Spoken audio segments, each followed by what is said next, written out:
How to fix ghost touches on Android device.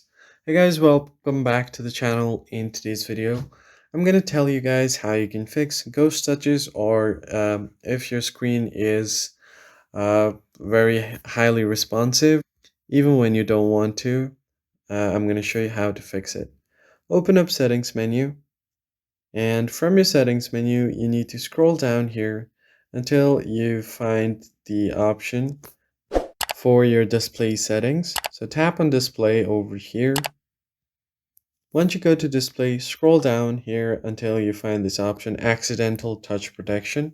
So you can protect your phone from accidental touches when it's in a dark place such as a pocket or a bag. Make sure this one is turned on, and then you can increase your touch sensitivity if you want while using screen protectors. If it's enabled, you can disable it because sometimes it might be highly sensitive, so that's why it might cause the ghost touches. Other thing you can do is disable sensors.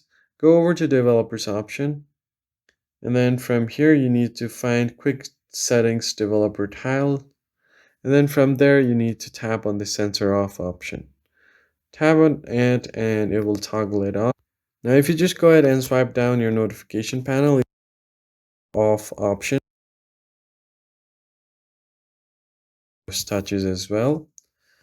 Now once that is done, you can go back and then go to accessibility settings, interaction and dexterity, and then from here you can go to touch settings.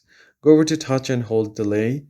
You can just set up your touch and hold delay for as long as you want, so I'll just set it to very short. Then on tap duration, you can set it up. You can set it up for 0.1 or 0.2 seconds. You can also try it out if you want. Then if you go back here, you can just go ahead and set up your ignore repeated touch as well. So that's basically it. If you found the video helpful, hit the like button below and subscribe. I'll see you guys in the next one.